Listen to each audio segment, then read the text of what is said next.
This episode of Inside the Game is brought to you by MSI Gaming. The game just got real.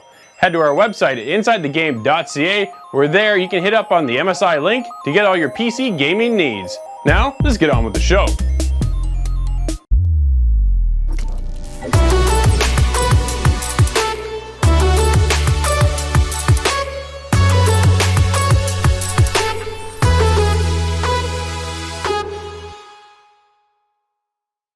What's up everybody, welcome to Inside the Game, your one-stop shop for everything cool in video games.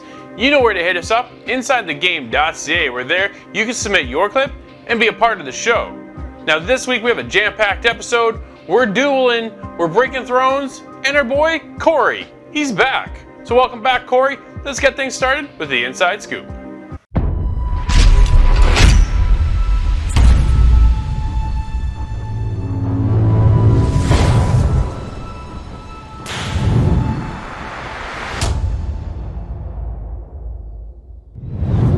The PlayStation 5 is just around the corner, but they're not ready to give all their information just yet.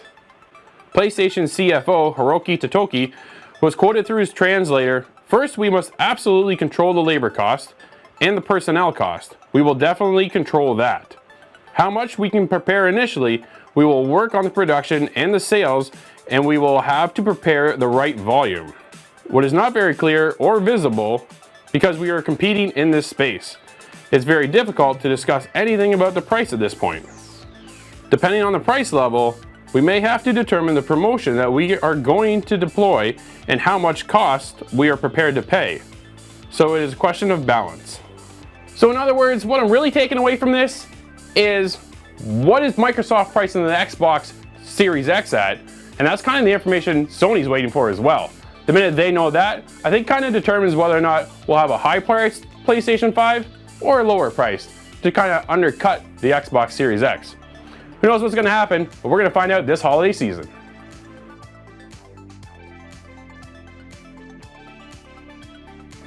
Fallout 76. I know we haven't talked about it recently, but we actually have a reason to talk about it now. The biggest free DLC update since launch is coming out April 7th, 2020. And you know what? We're getting it on PC, Xbox, PlayStation 4, and you know what? We're finally getting it on Steam. When Wastelanders launches on April 7th, some of the major changes coming include new main quests and revamped original main quests, uncover the secrets of West Virginia by playing through an all-new main quest, as well as a revamped original main quest line with friends or solo. Human NPCs, befriend or betray new neighbors who have come to rebuild and experience Appalachia through the eyes of its residents. New creatures and gear. Take down newly mutated creatures finding their way to the region and earn the highest tier of weapons and armor. And finally, choices and reputation. Alter the fates of those you meet with classic dialogue trees. Decisions affect your standing with each faction through an all-new reputation system. So that sounds like a whole lot of info to take in, but you know what? You got till April 7th, so take that all in and decide if you should be downloading that one for free.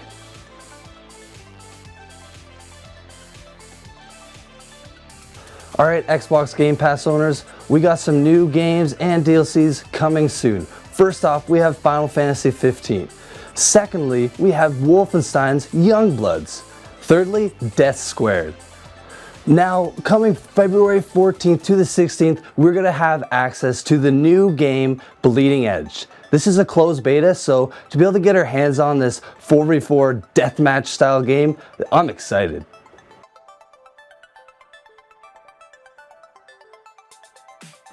Xbox and Phil Spencer are in the news for kind of making a statement that some people took offense to. Now, he has stated that Xbox in the future will not necessarily consider Nintendo and Sony their main competition. He did reiterate that he has respect for these companies, but moving forward, they're looking at the future of cloud service. That will bring them into competition with companies more like Google and Amazon, where they think that that is the future of bringing games as more of a service instead of a console.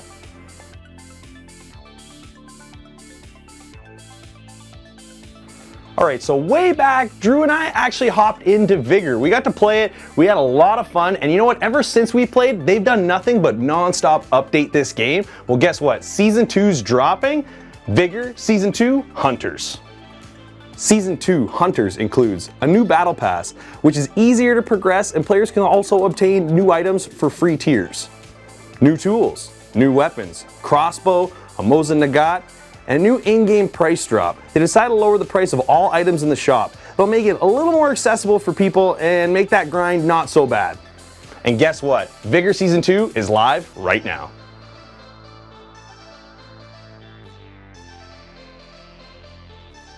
Interesting mix-up over in the world of Rockstar, as one of the founders, Dan Houser, has decided to leave the company.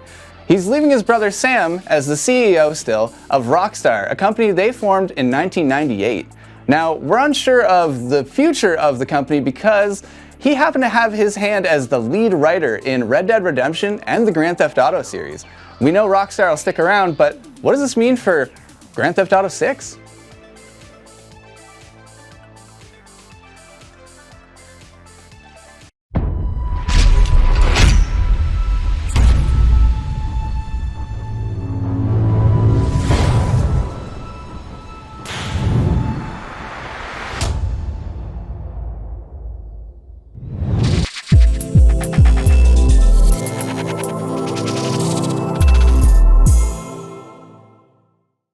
Scott, this week we get to be a live wire in 7th Sector.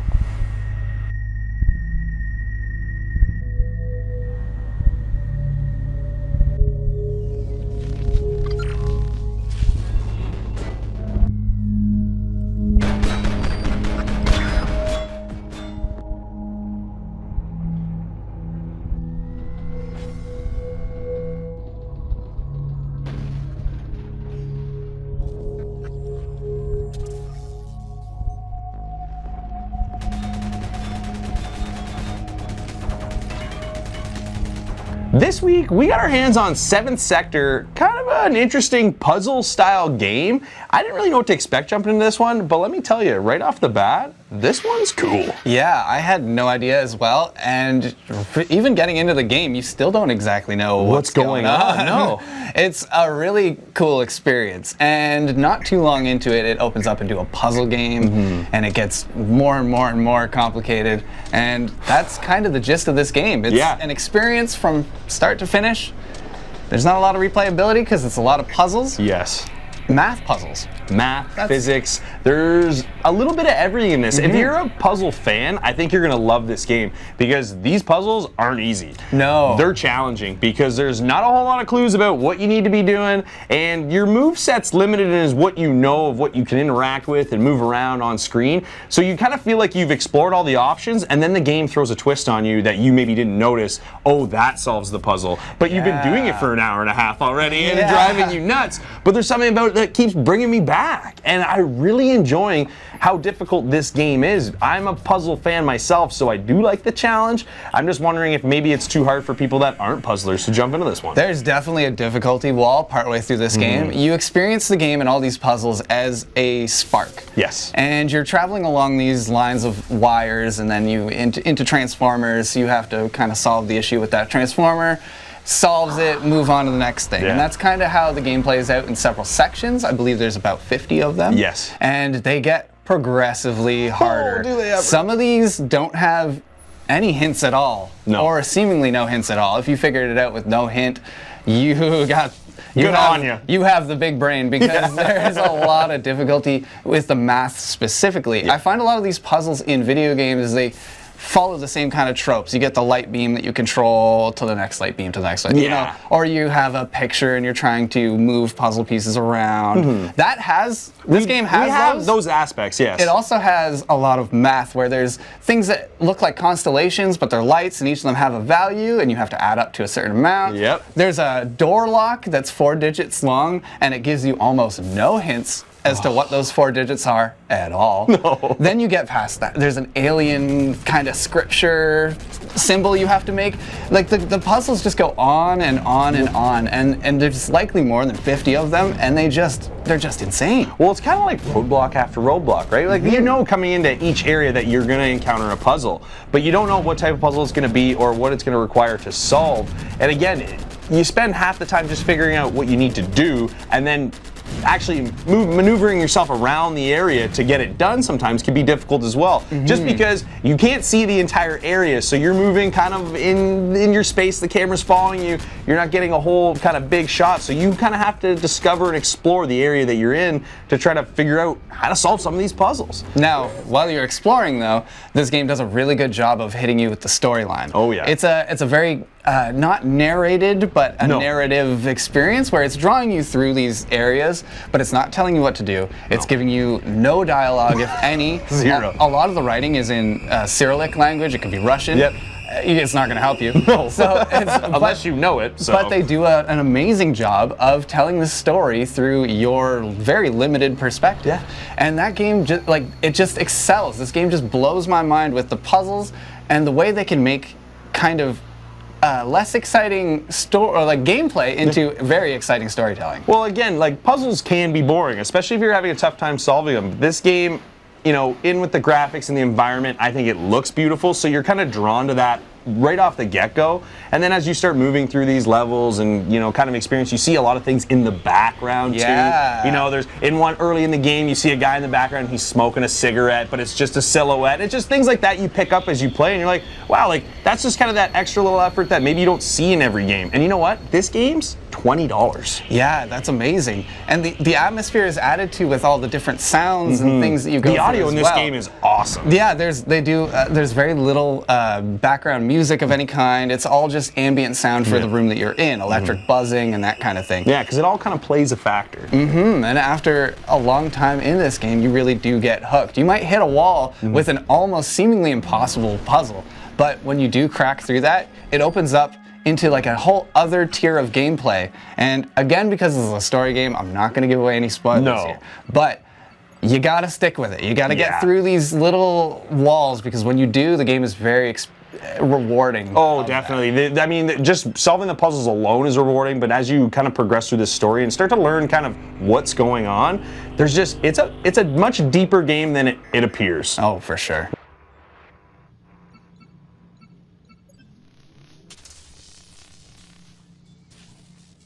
So you know what, Scott? I think we had a lot of fun playing this one. If you've got to score it, what are you going to give it? I really don't have any problems with this game. Everything in this game is something I enjoyed. Yeah. If it's the narrative, if it's the actual motion and how that evolves over time, I'm loving it. Yeah. So I got to give this one a 9.5. There's really just it's an amazing game. We're close. You know what? I'm right there. I'm just a little bit behind you. You know, you touched on all the aspects of the game that we enjoyed. This game does everything I want it to. It's not disappointing me in any aspect other than, you know, my own fault, because it's just too hard sometimes.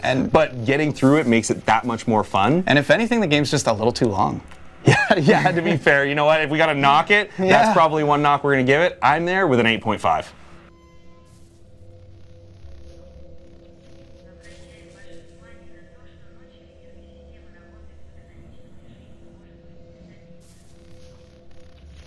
Seventh Sector is a challenging puzzle game with lots of mathematical and physics-based puzzles to solve along the way. The environment looks beautiful, and you'll find yourself exploring every corner of this world. Yes, it's hard, but that's how it's meant to be. Puzzlers will love this title.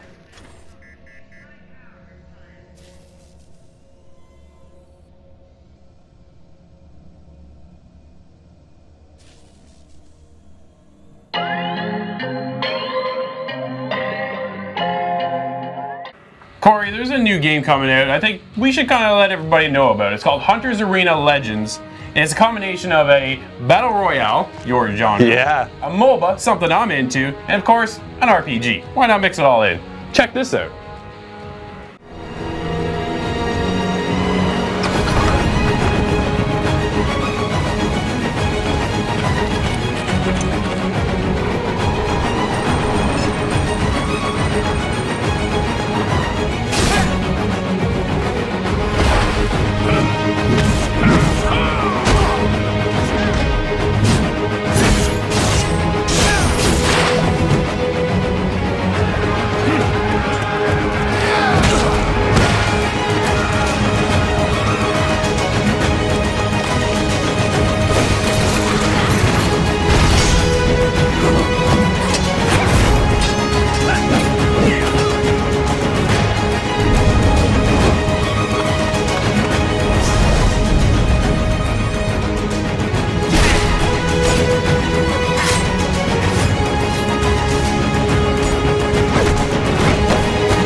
home, Andrew. That trailer looked pretty awesome. I want to play this game, but I need a code. How do I get one? All you have to do is head to our YouTube channel. Where there you can subscribe, leave a comment with the hashtag Hunters Arena, and you can be entered into the contest to win your very own code. The beta starts February 20th, ends February 23rd, and we announce the winner next week's episode.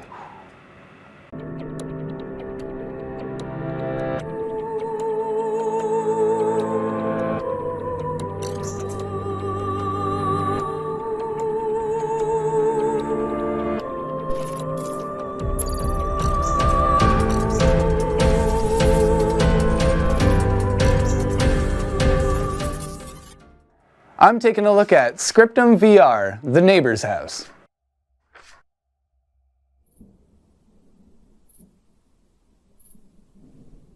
This week, I had the opportunity to take a look at a certain kind of game that I really enjoy, and that's the horror genre. This one, however, is on virtual reality.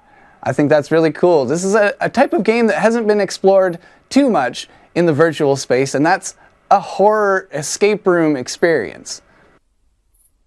This one is titled My Neighbor's House. However, it comes from a range of Scriptum games, and they all kind of feature the same house or a similar house, and the same kind of pattern of solve the puzzles, figure out the different steps to take to get yourself through the house and eventually out of the house.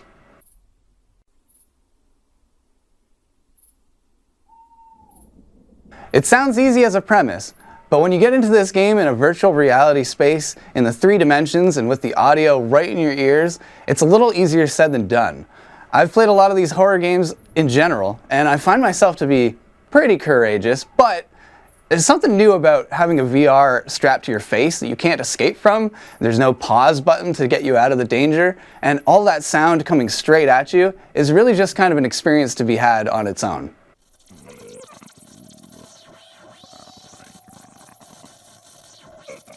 Now, I keep using the term experience because this game plays a little bit more like those on-rail kind of VR things. It's not necessarily meant to be explored deeply or to spend a lot of time in each room. You're really just meant to get in there, check the puzzles out, figure it out, get a good scare, hopefully, maybe 2, and then move on to the next room.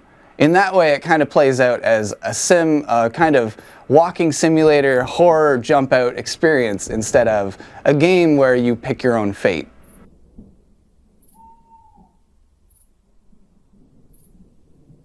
Some of the things I really liked in this game were the audio. The audio is very loud, but the cues are very distinct. As soon as something happens, you know that something in the room has changed. On top of all the ambience to this game, it really sets you up with a proper cutscene at the beginning. You get this comic book style, noir, really creepy kind of, just enough to set the scene for who you are and why you're in this house. And then the next thing you see, you're just in front of this house, the game's on, you already know what you're supposed to do. It was very congruent and a very user-friendly experience.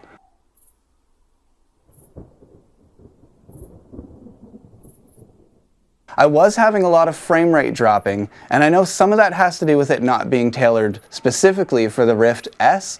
However, I've never had these issues with any other kind of game before, and it kind of took me out of the play to get that stuttering, jarring effect in your visuals. Unfortunately, that holds this game back quite a bit.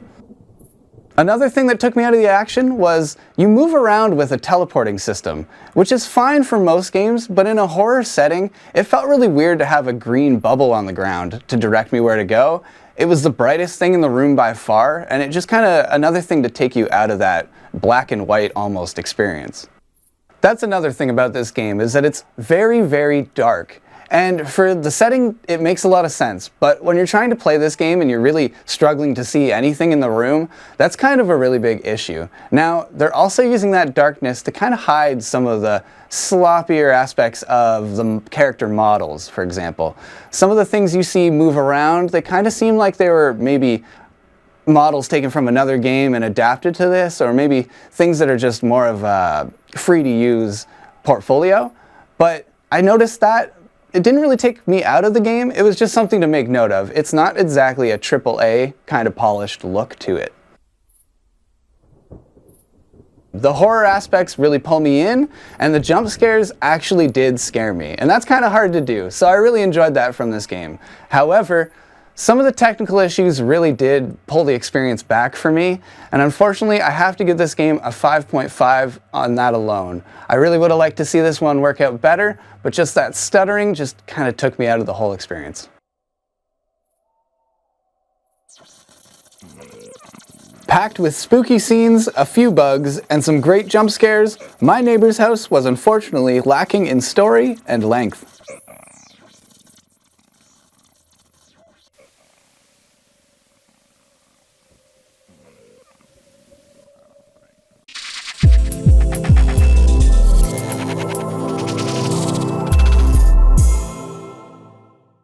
Alright, Nate, this isn't my first duel, this is my 3000th duel.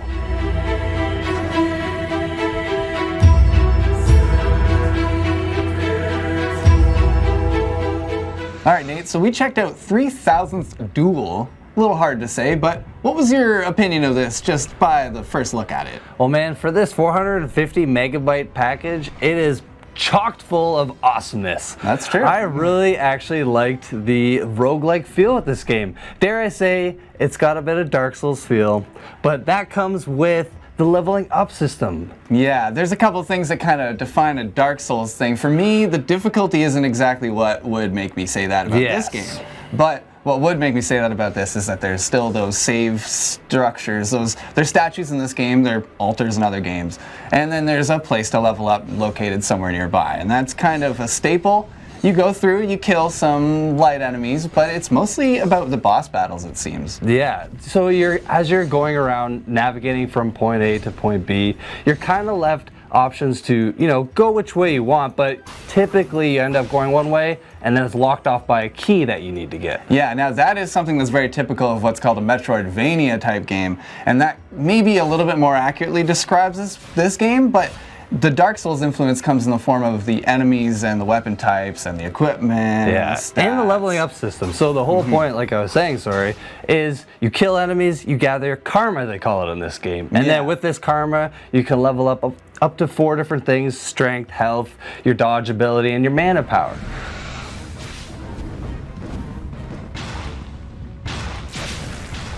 So within this RPG system, you're not only leveling up, those 4 stats, but there's a massive skill tree. And within this skill tree, you can, increase your attack power by going one route, or your defensive power.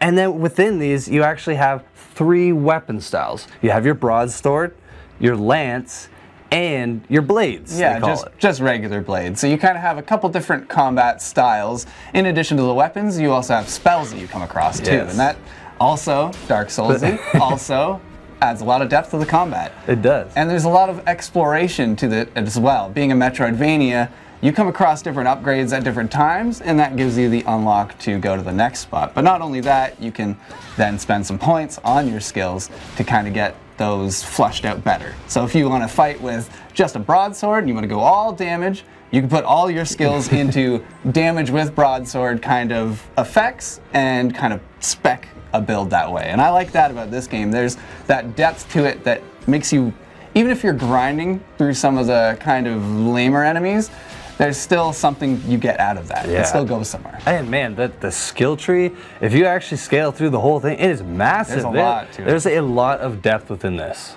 Speaking of depth, there is some things in this game that kind of lacks a little bit of depth. One that stands out for me is that the enemy types in the areas are not that varied. You come across the same kind of skeletons, wolves, goblins, that kind of thing. I agree, and the art style, not that it's bad, but they kind of went for more of a kiddish look, but with this game, I kind of would have liked a darker touch. Yeah, I would have liked it to be, or if it had a mix of both, it was bloody but cartoon characters, I think that would have added a level of humor that's just not really in this game. It kind of takes itself seriously, but not too seriously. Yeah. That is a good gravy zone for something like this.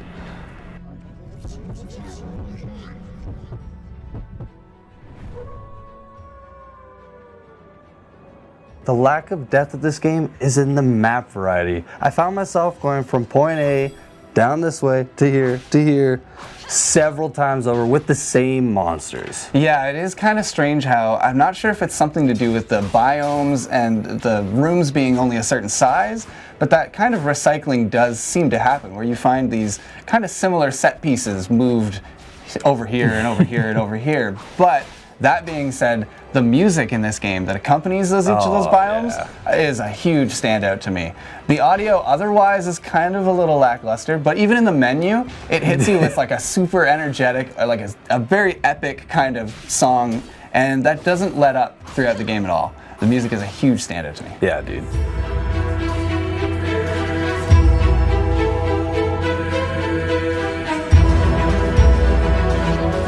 All right, dude, so after a 3,000 duel, what do we think? Are we that good? Is it that good?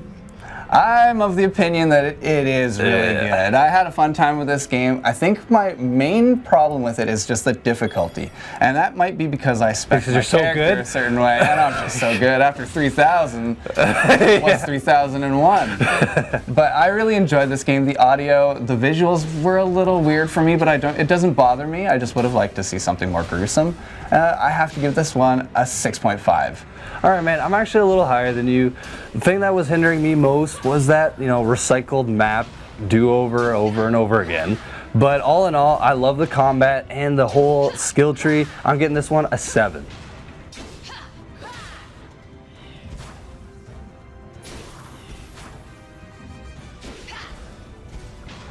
"3000 Duel" is a great roguelike RPG that brings a wide range of skills and abilities to wreak havoc in this underworld. The boss fights are fun, and the gameplay with all the wild weapons creates quite a polished gem.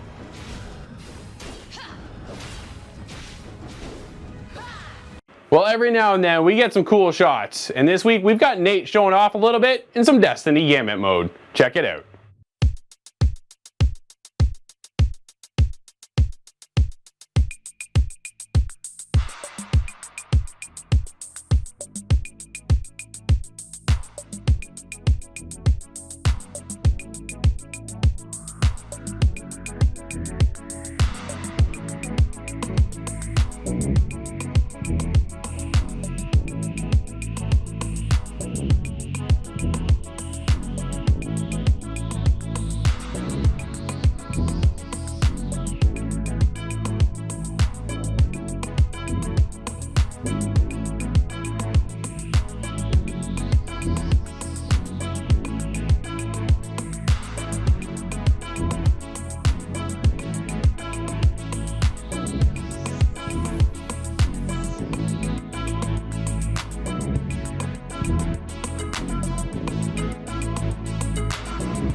Toss a coin to your switcher as we're gonna play some Throne Breakers.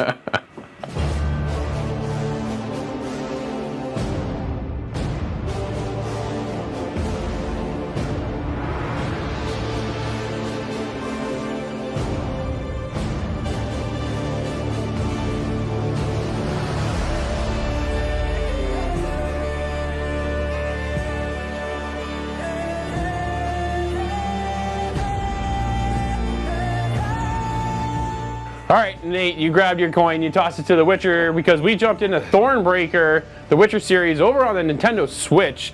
Now, this is already out on Xbox and PlayStation, and I missed it over there, and I had this opportunity to grab it for us for here. Man, I was so excited because I love The Witcher, yes. Right? Everybody's jumping back into The Witcher, especially since it's been coming to Netflix. Yes. Everybody's on this bandwagon. I'm jumping on The Witcher stuff. I got friends on my PlayStation and my Xbox. It's all Witcher 3 content right now.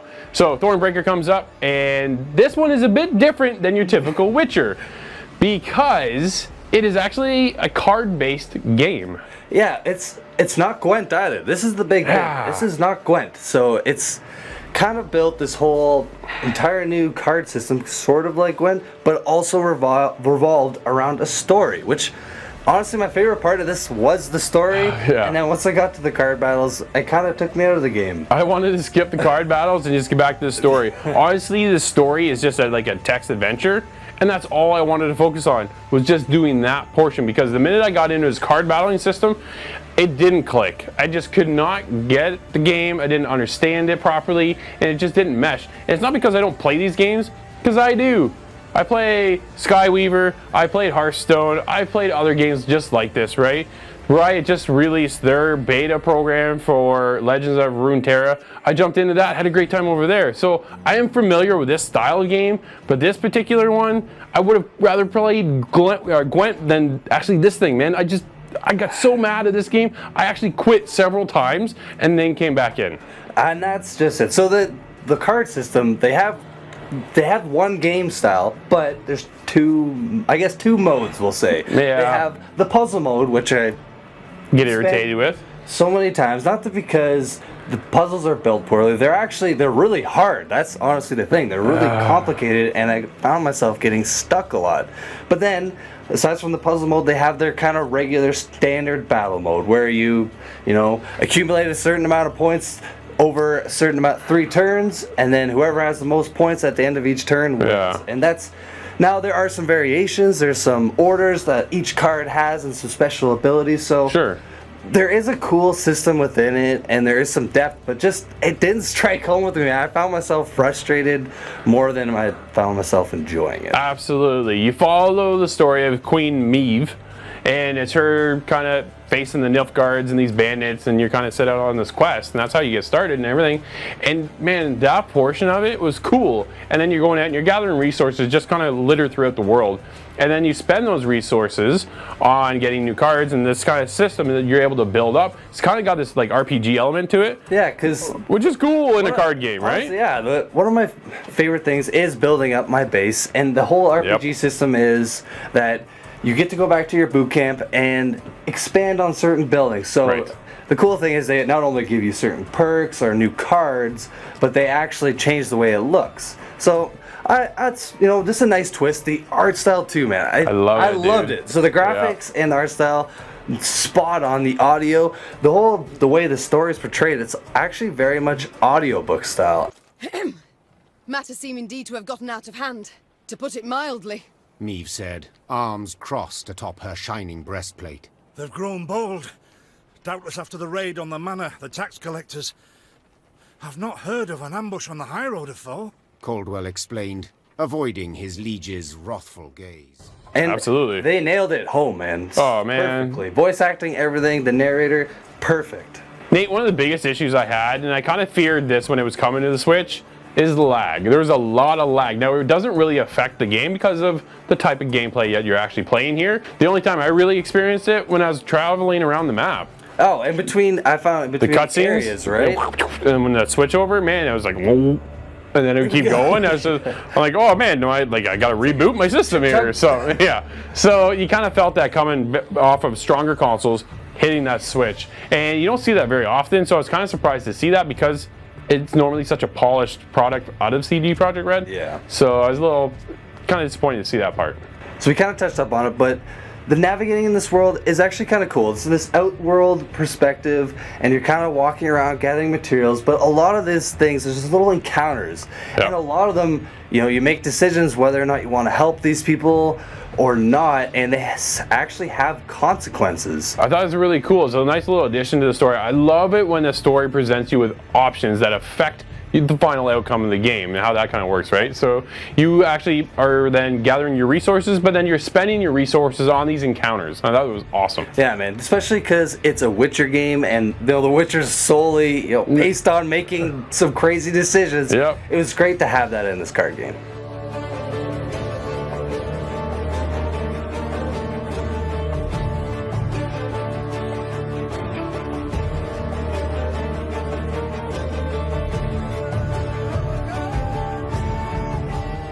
All right, Nate, we kind of had a bit of a mixed bag here with playing The Witcher overall on the Switch. The card battling system really wasn't our thing, but the art style and the story was, so it was kind of 50-50 here. What are you scoring this? Man, I'm gonna have to give this a 6.5. I really did enjoy the story, like you said, and I like being able to make those decisions, like, you know, in those old Witcher games. So 6.5 for me, bro. I'm right there with you. The art style, the story, the voiceover was so well done. The lag and the card system itself just didn't quite click for me, so I'm there with a 6.5 as well.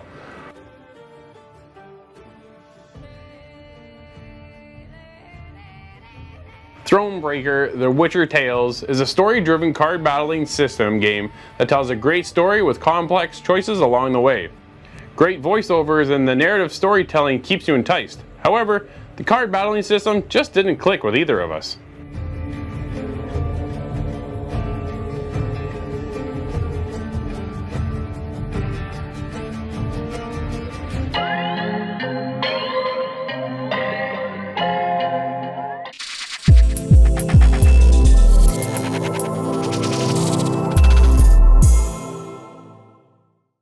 Hey, Cory, you're back! And we're playing Everreach! Yeah, we are. Project Eden. Never thought I'd be so glad to hear a voice over the comms.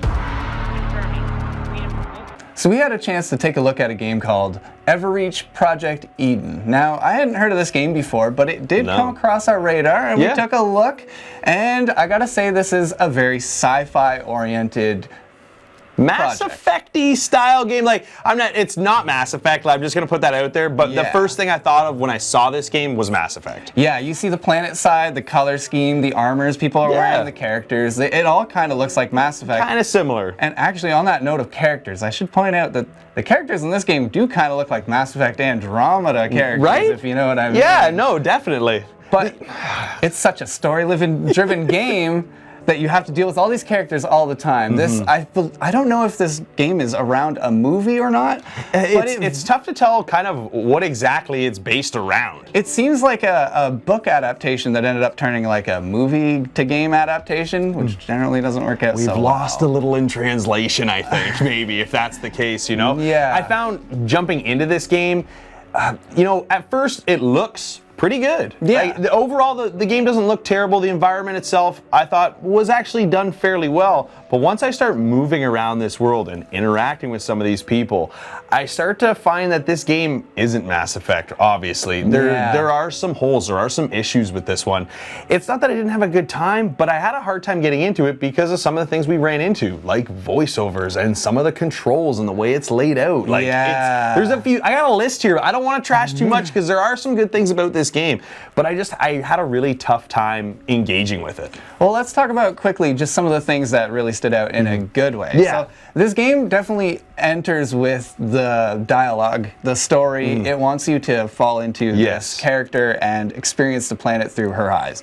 And that's why I say something like a book adaptation, because I feel like there's a lot of things that are lost that we don't get to play, but would have been a narrative that would have been something that kind of, you know, built up the story even more if we got to play through it. Yeah, because you find yourself in these gameplay sections, and then they start and end with a cutscene usually, and you end up going back to like a home base kind of thing, where you're talking to these kind of recurring characters. Yeah. So it all lends itself to being a plausibly good story. There's a lot of good in that. Yeah. The problem is with the cutscene animations, the way the characters look when you get really up close.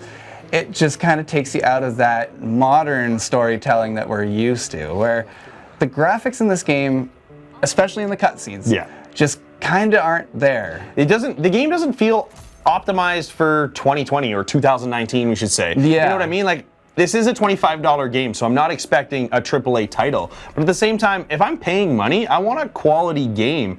And I just feel like maybe there isn't a return on your investment there, because it's just, you play through this game, but honestly, to me, it felt disappointing. Visually, it seems really kind of rushed, but then you get to the controls, and the controls are also kind of really rushed. Yeah, it feels rushed. I turned up my sensitivity all the way to the highest, just so that I could move my gun in a way that would keep up with the enemies assaulting me.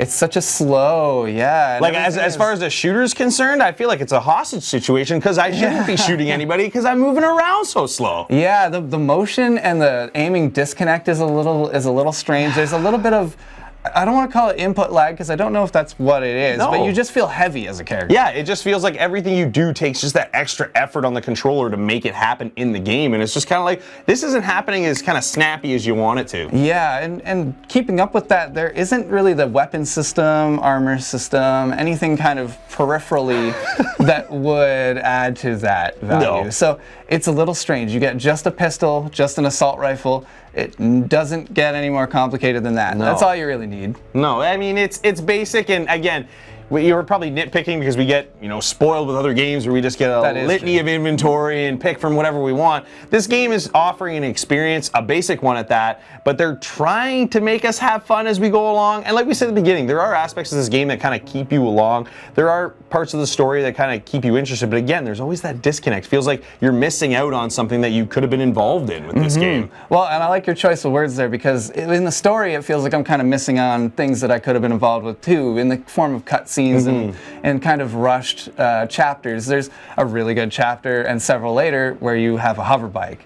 And towards the end of the game, without any spoilers at all, because I do really think you should play this for a storytelling aspect, so I don't want to get rid of that. But this game really just kind of comes to a head. Like, everything is all geared towards this end game, but you don't really know that until you're almost at the foot of the end game. So it is a story to go through and experience. Bit of a struggle to get there. But the gameplay is not what's going to speed you through this game. No, definitely. You know what? I think it's just one of those things where if you stick with it and there's parts of it that you enjoy, I think you will get your value out of it, but there's going to be a lot of people that jump into this one and automatically jump out. Yeah. And I mean, it's just going to be that 50-50 where you're either going to love it or you're going to hate it. And for me, I'm just kind of in that area. I mean, I don't totally hate it, but man, I had a tough one just playing through this. They died fighting. What? Each other? I don't understand.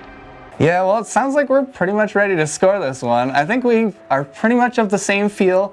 I stuck with it, and I'm glad that I did, because the storytelling, I think, was really good. It kind of hit some tropes, but it all fit well. It didn't bother me at all. Now, the gunplay and the AI and some of the peripheral things in this game definitely hold it back. Yeah. So personally, I have to give this a score of 5.5. Okay. It's a positive 5.5 though. I like the story. All right, you know what? That's fair. I'm not too far behind you there. For somebody that didn't enjoy the game as much as you did, there's still aspects I pulled from it saying, they tried to make this game better than it actually turned out. But there are aspects like the story that kind of keep you engaged. But again, you get to the controls and a little bit of the environment, some of the cutscenes and the voiceovers. It just, everything was piling up on me. I got to give this one a 4.5. Come on, we're all in position. Almost there. Everreach is an ambitious third-person shooter that focuses heavily on story. Unfortunately, it is seriously held back by technical shortcomings. In position. Attack on my mark. 3, 2, 1.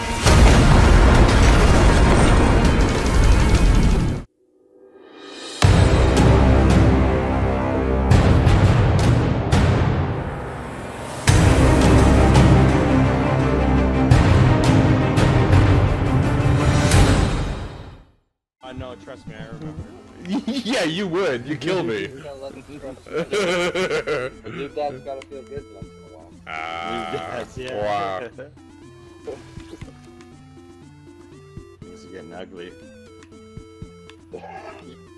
You know, trees!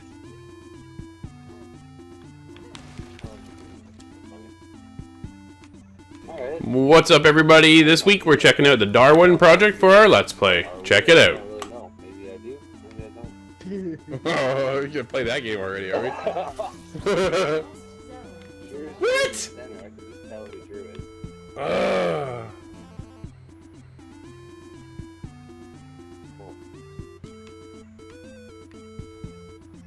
I like how you can jump in the windows of the buildings.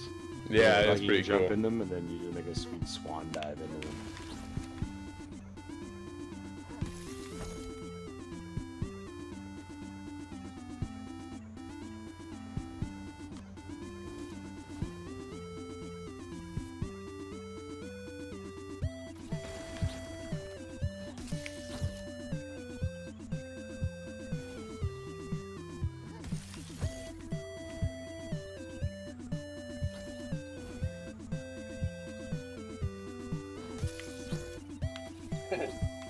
Take a teleport and have no idea where you go.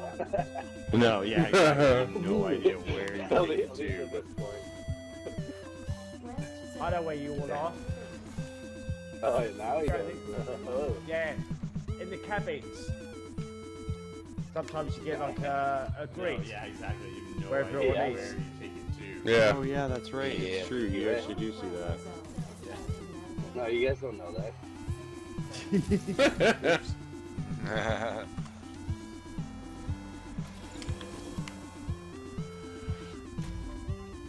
yeah, that's right. It's true. You actually do see that.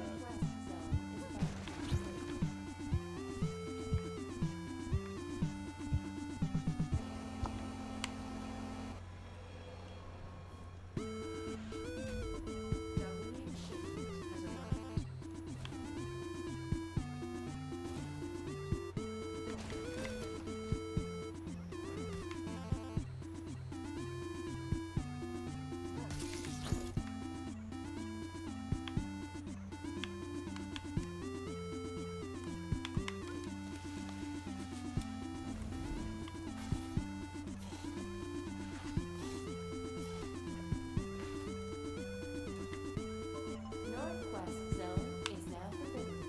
5 zones remaining.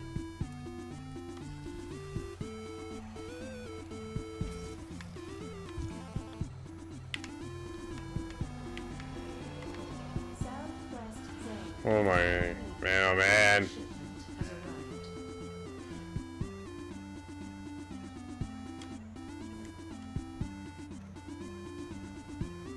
Awfully quiet this game there, boys. Always focused, man. I don't want to lose this time, bud.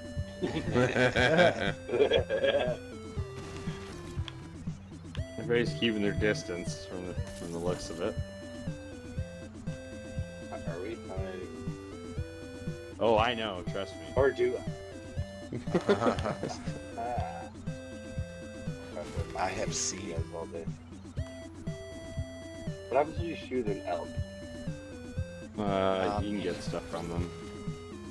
Yeah. Or do you? Oops, don't hit.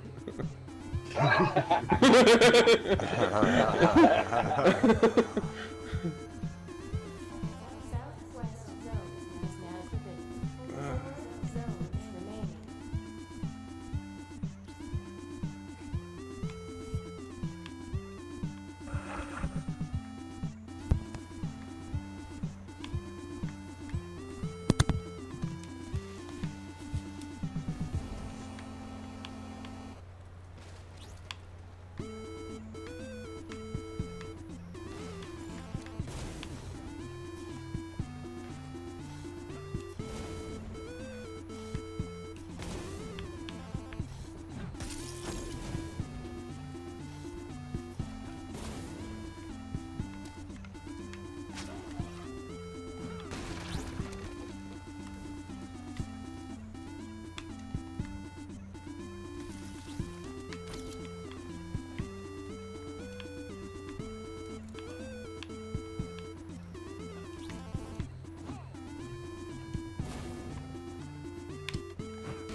Who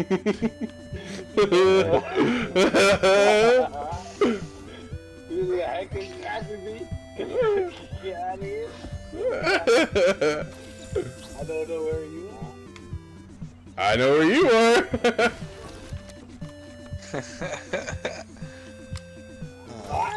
Right there. I'm ready for you, homie. I got the whole oh, look at this. Look at this crib. Ah!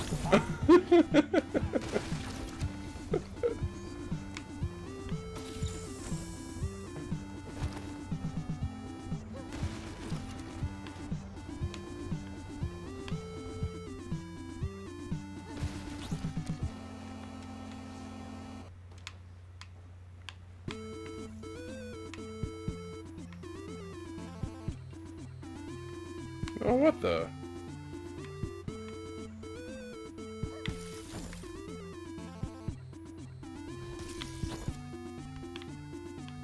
Shoot.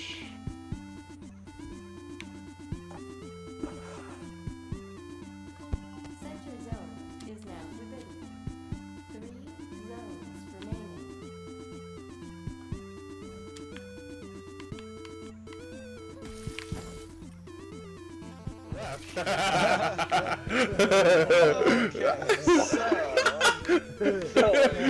Just so I can remind myself, Nate's the only one dead, right? I remember that. Hey, I was the first one dead last round. Yeah. I know.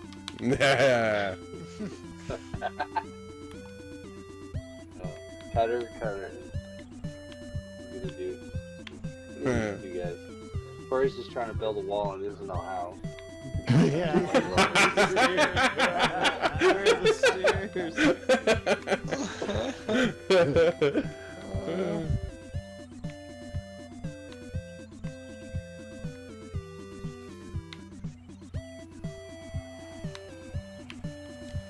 Cutter with the $30 weapon ornament.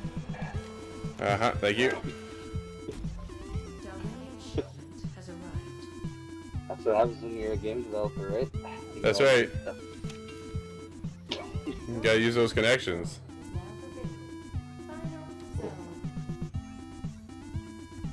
Man, this guy just jacks me of all my wood, all my resources. Oh, man, I screwed up. Yep. You better win after that. Yeah, well, we'll see about that. I believe you. Oh, look behind you. Oh, grabs your arrow. I'm just kidding. Oh, you look tight. Or is it a trio? Oh, don't say that. Who's lurking? I'm a jerk, I'm sorry. Where am I? Oh, what? Trip? What is that? I can just trip. Yeah. Yeah, you can in the snow. Hey, where are you guys? Oh no! No!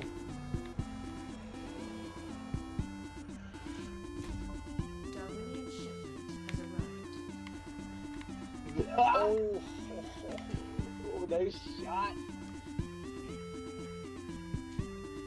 Oh, look out for that bubble, boy. My arrow now. Who's the arrow? Who's the arrow? Oh.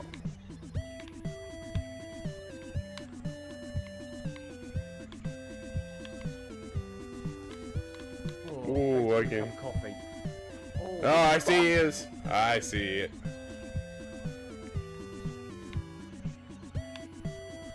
Oh man, this is not good. There goes Steve-O.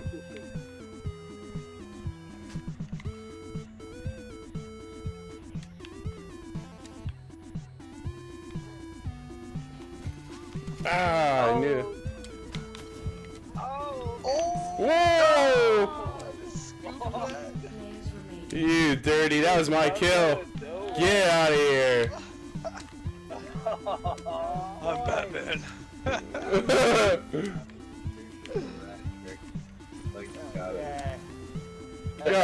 Nice bubble. Get out of your bubble. Oh, you're not playing Bessie. Oh!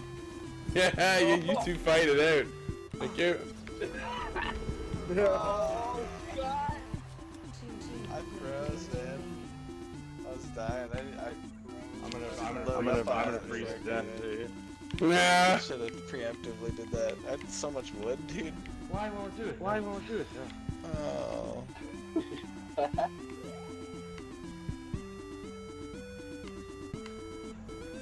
This bubble's getting pretty tiny there, bro. Oh my god. Oh no. Oh, I don't know. Oh, I'm stuck underneath a rock. Oh! Oh! Oh my god! I was lurking around. I was trying to get in there, man. Wow. I had 925 damage. Scott had 900 damage. Damage, bros. I had 650. That's a lot of damage. Cory, that's another episode in the books. Now each and every week, typically you guys hit us up so we can show off one of your clips, but we got something else this week. Who do we got? I'm actually gonna reach behind the camera and pull Steve out because he's got a really cool clip from Ghost Recon Breakpoint. Thanks for sticking around. We'll see you next week inside the game.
I'll be back.